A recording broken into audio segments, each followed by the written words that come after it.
कृष्ण की नगरी में खड़े हैं। वीर रस की बात कमल भाई ने बहुत ज़्यादा कर दी। आपको ये बात मालूम होगी कि परसों एक महत्वपूर्ण त्योहार है, 25 दिसंबर को गीता जयंती है और इस अखिल ब्रह्मांड का सबसे बड़ा ग्रंथ लिखने वाला, सबसे बड़ी कविता लिखने वाले व्यक्ति इस मथुरा की धरती पर अवतरित हुए हैं। तो आज मैं गीता की बात इस मंच के माध्यम से करना अच्छा चाहता चयन हूं। किया आज आपने। वीर रस की बातें कर दी। मैं चाहता हूं तो मेरे पास में तालियों का विस्फोट वाली इतनी कविता है कि आपकी तालियां बंद नहीं होंगी, लेकिन मथुरा की धरती पर खड़े होकर मैं अपने कर्तव्य से वंचित नहीं हो सकता। तो मैं आपको अपना सर्वश्रेष्ठ देकर जाऊंगा, जो मेरे जीवन की सर्वश्रेष्ठ कविता है, और वो यूट्यूब पर अभी कहीं नहीं है। मैंने सारे यूट्यूब चैनल से हटवा दी है। अगर पहली बार वो कविता डलेगी तो वो विश्वान न्यूज चैनल से डलेगी। भैया ठीक से रिकॉर्ड करवा लेना, मैं पूरे मन के साथ गीता वाली कविता को सुनूंगा। एक बार जोरदार तालियां बजाकर मुझे आदेशित करें, जितना आपका मन करेगा उतनी देर कविता पढ़ूंगा, उससे अलग नहीं करूंगा। बाबूजी आपको चरण स्पर्श करते हुए मैं कविता पाठ शुरू करता हूं। आदरणीय डॉक्टर साहब बैठे हैं। मैंने बहुत सारे अतिथि देखे, चौधरी साहब बैठे हैं, डॉक्टर साहब बैठे हैं। अतिथि आते हैं, दीप जलाते हैं और चले जाते हैं। पहले कवि से लेके अंतिम कवि तक बैठकर कवि सम्मेलन सुनने वाले मैं पूरे जीवन में पहले अतिथि देख रहा हूं। एक बार जोरदार तालियां डॉक्टर अशोक जी के सम्मान में बजाएं। मैं दादा शुरू करता हूं। स्वागत भैया। जब भगवान श्री कृष्ण कौरवों के पास गए तो उन्होंने कहा, अगर आप आधा राज्य नहीं दे सकते तो केवल 5 ग्राम दे दीजिए।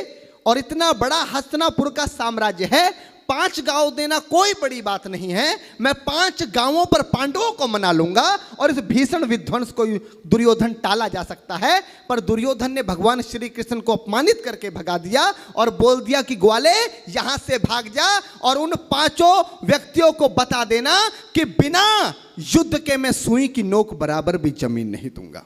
भगवान ने युधिष्ठिर से आके कहा कि अब तुम्हारे सामने युद्ध ही शेष है, वरना तुम्हारे पास कुछ नहीं बचता। और यहां से पंक्तियां जन्म लेती है। कुरुक्षेत्र का मैदान है, एक तरफ कौरवों की सेना है कमल, एक तरफ पांडवों की सेना है। यहां से कविता जन्म लेती है कि तलवार धनुष। मैं भी बहुत लंबे समय बाद डॉक्टर साहब ये कविता पढ़ रहा हूं। जहां आपका मन करे भैया वहां पर आपका स्नेह प्यार मुझे मिले। मैं भैया शुरू करता हूं। बहुत अच्छे भैया। कि तलवार धनुष और पैदल सैनिक कुरुक्षेत्र में खड़े हुए। एक बिंब बनाता हूं, चित्र बनाता हूं कि तलवार धनुष और पैदल सैनिक कुरुक्षेत्र में खड़े हुए, रक्त पिपासु महारथी एक दूसरे सम्मुख अड़े हुए। कई लाख सेना के सम्मुख पांडव 5 बिचारे थे। एक तरफ थे योद्धा सब, एक तरफ समय के मारे थे। महासमर की प्रतीक्षा में, महासमर की प्रतीक्षा में सारे ताक रहे थे जी, और पार्थ के रथ को स्वयं केशव हाँक रहे थे जी।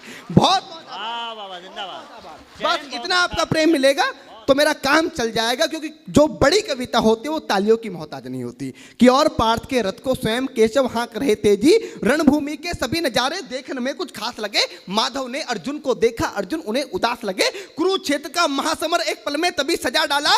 5 जन्य उठा कृष्ण ने मुख से लगा बजा डाला। हुआ शंखनाद जैसे ही सबका गर्जन शुरू हुआ, रक्त बिखरना हुआ शुरू और सबका मर्दन शुरू हुआ। कहा कृष्ण ने उठ पार्थ, कहा कृष्ण ने उठ पार्थ, और एक आंख को मीच जरा, गांडी पर रख बाणों को, पिरतिंचा को खींच जरा, और आज दिखा दे रणभूमि में, आज दिखा दे रणभूमि में योद्धा की तासीर। यहाँ इस धरती पर कोई नहीं अर्जुन के जैसा वीर, यहाँ इस धरती पर कोई नहीं अर्जुन के जैसा वीर। यहाँ सुनी बात माधव की तो अर्जुन का चेहरा उतर गया, सुनी बात माधव की तो अर्जुन का चेहरा उतर गया। एक धनुर्धारी की विद्या मानो चूहा उतर गया। बोले पार्थ सुनो कान्हा, बोले पार्थ सुनो कान्हा, जितने ये सम्मुख खड़े हुए हैं हम तो इनसे सीख सीख कर सारे भाई बड़े हुए हैं। इधर खड़े बाबा भीष्म ने मुझको गोद खिलाया है, गुरु द्रोण ने धनुष बाण का सारा ज्ञान सिखाया है, सभी भाई पर प्यार लुटाया कुंती मात हमारी ने, कमी कोई नहीं छोड़ी थी प्रभु माता गांधारी ने। ये जितने गुरुजन खड़े हुए हैं सभी पूजने लायक हैं, माना दुर्योधन दुशासन थोड़े से नालायक हैं। मैं अपराध क्षमा करता हूं, अरे मैं अपराध क्षमा करता हूं, बेशक हम ही छोटे हैं ये जैसे भी हैं, आखिर माधव सब ताऊ के बेटे हैं। बहुत बहुत आभार कि जैसे भी हैं। बहुत बढ़िया डॉक्टर साहब कि जैसे भी हैं आखिर माधव सब ताऊ के बेटे हैं और छोटे से भूभाग की खातिर हिंसक नहीं बनूंगा मैं। इंद्रप्रस्थ के इतने बड़े राज्य को एक धर्म से भटका हुआ योद्धा अर्जुन एक जमीन का टुकड़ा बताता है और भगवान से कहता है कि छोटे से भूभाग की खातिर हिंसक नहीं बनूंगा मैं, छोटे से भूभाग की खातिर हिंसक नहीं बनूंगा मैं, स्वर्ण ताकर अपने कुल का विध्वंसक नहीं बनूंगा मैं। अरे खून सने हाथों को होता राजभोग अधिकार नहीं, परिवार मारकर गद्दी मिले तो सिंहासन स्वीकार नहीं, परिवार मारकर गद्दी मिले तो सिंहासन स्वीकार नहीं। और रथ पर बैठ गया अर्जुन, रथ पर बैठ गया अर्जुन, मुंह माधव से मोड़ दिया, रथ पर बैठ गया अर्जुन, मुंह माधव से मोड़ दिया, आंखों में आंसू भरकर गांडीव हाथ से छोड़ दिया। बहुत जिंदाबाद भैया।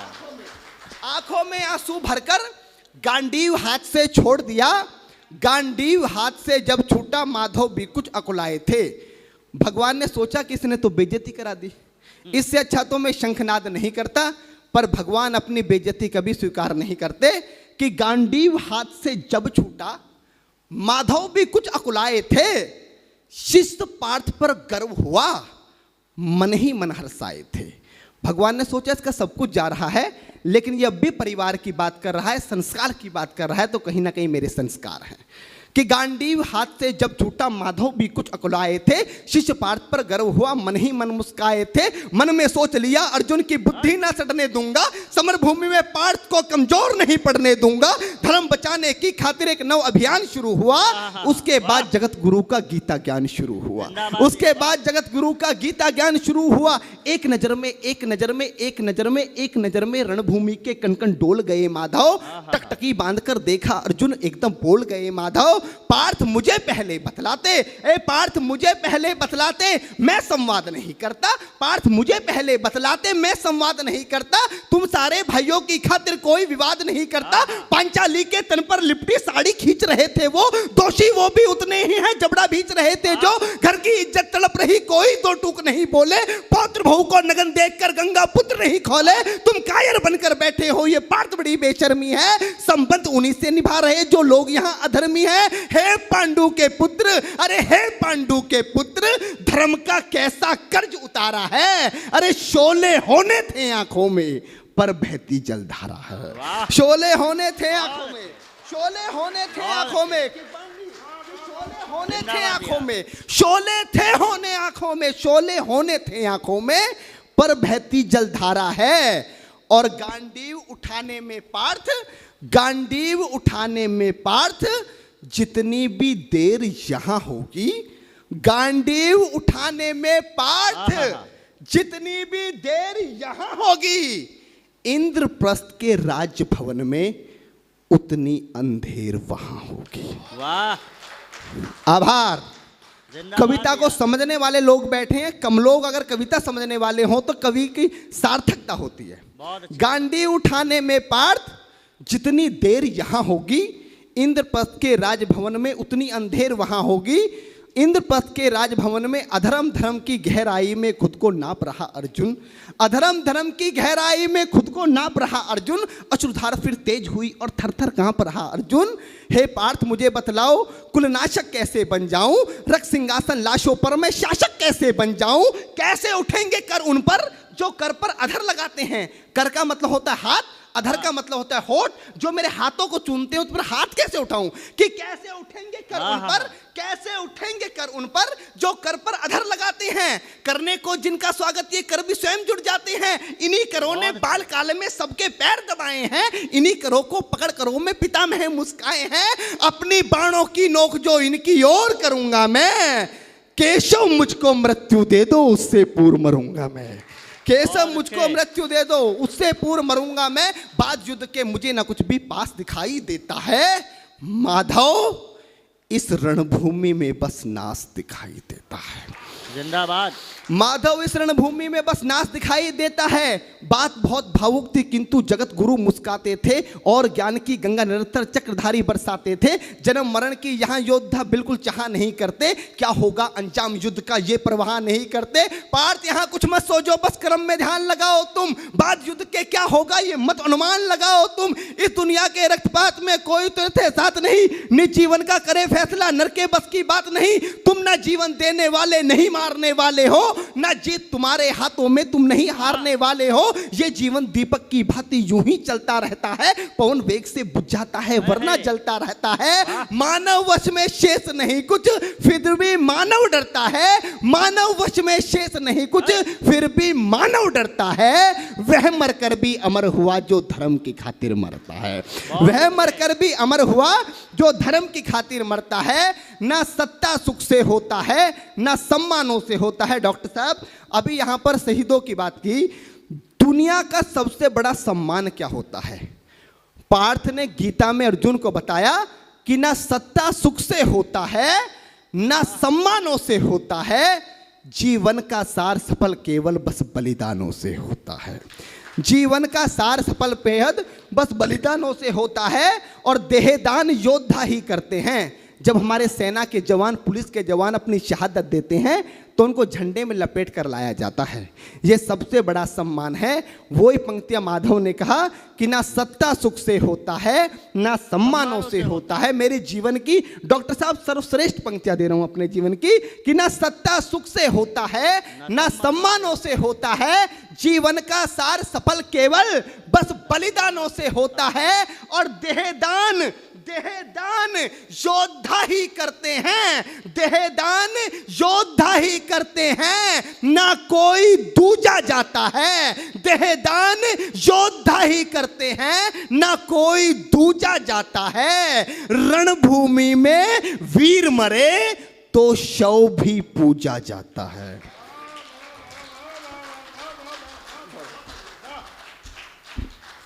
देहदान योद्धा ही करते हैं, ना कोई दूजा जाता है। रणभूमि में वीर मरे तो शव भी पूजा जाता है। और योद्धा की प्रवृत्ति जैसे खोटे शस्त्र बदलती है। कविता की एक सर्वश्रेष्ठ पंक्तियां देता हूं, क्योंकि गीता में भगवान कृष्ण बताना क्या चाह रहे थे कि योद्धा की प्रवृत्ति जैसे, कमल बैठ, कि योद्धा की प्रवृत्ति जैसे खोटे शस्त्र बदलती है। पंक्ति पर आपका ध्यान चाहूंगा कि योद्धा की प्रवृत्ति जैसे खोटे शस्त्र बदलती है, वैसे मानव की दिव्य आत्मा दैहिक वस्त्र बदलती है। बहुत अच्छी बात, बहुत बढ़िया। वैसे मानव की दिव्य आत्मा दैहिक वस्त्र बदलती है। ये मान और सम्मान बताओ, जीवन के अपमान बताओ। उसके बाद अर्जुन कहता है कि ये मान और सम्मान बताओ, जीवन के अपमान बताओ। जीवन मृत्यु क्या है माधव, रण में जीवन दान बताओ।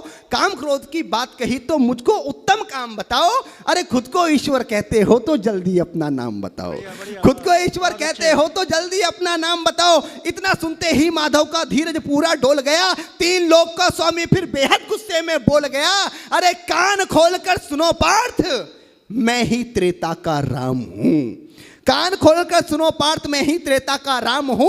कृष्ण मुझे सब कहते हैं, मैं द्वापर का घनश्याम हूं। रूप कभी नारी का रखकर मैं ही केस बदलता हूं। धर्म बचाने की खातिर मैं अनगिन वेश बदलता हूं। विष्णु जी का दशम रूप में परशुराम मतवाला हूं। नाग कालिया के फन पे मैं मर्दन करने वाला हूं। बाकासुर और महिषासुर को मैंने जिंदा गाड़ दिया। बाकासुर और महिषासुर को मैंने जिंदा गाड़ दिया। नरसिंह बनकर धर्म की खातिर हिरण्याकश्यप फाड़ दिया। नरसिंह बनकर धर्म की खातिर हिरण्याकश्यप फाड़ दिया।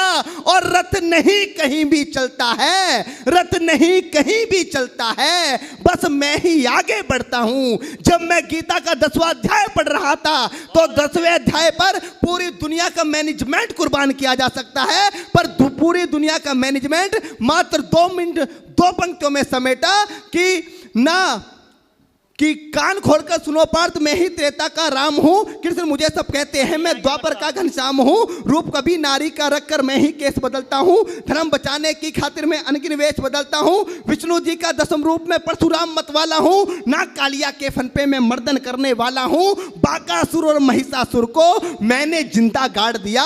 नरसिंह बनकर धर्म की खातिर हिरण्य कश्यप फाड़ दिया। और रथ नहीं तनिक भी चलता है, बस मैं ही आगे बढ़ता हूं। गांडीव हाथ में तेरे है, पर रणभूमि में मैं लड़ता हूं। कि रथ नहीं तनिक भी चलता है, बस मैं ही आगे बढ़ता हूं। गांडीव हाथ में तेरे है, पर रणभूमि में मैं लड़ता हूं। जैसे ही मेरे माधव का कद थोड़ा सा बड़ा हुआ, सहमा सहमा सा था अर्जुन एकदम रस से खड़ा हुआ। माँ गीता के ज्ञान का सीधा हृदय पर प्रहार हुआ। मृत्यु के आलिंगन हेतु फिर अर्जुन तैयार हुआ। मृत्यु के आलिंगन हेतु फिर अर्जुन तैयार हुआ कि जितने यहाँ अधर्मी हैं चुन चुन कर उन्हें सजा दूंगा। इतना रक्त बहाऊंगा, धरती की प्यास बुझा दूंगा। जिधर बाण चले पार्थ के सब पीछे हट जाते थे। रणभूमि के कोने कोने लाशों से पट जाते थे। धर्मराज के शीश के ऊपर राज मुकुट की छाया थी। भगवान ने युद्ध जितवा दिया। युधिष्ठिर का राज अभिषेक हुआ। कविता की अंतिम 2 पंक्तियां कि धर्मराज के शीश के ऊपर राज मुकुट की छाया थी, पर सारी दुनिया जानती थी ये बस केशव की माया थी।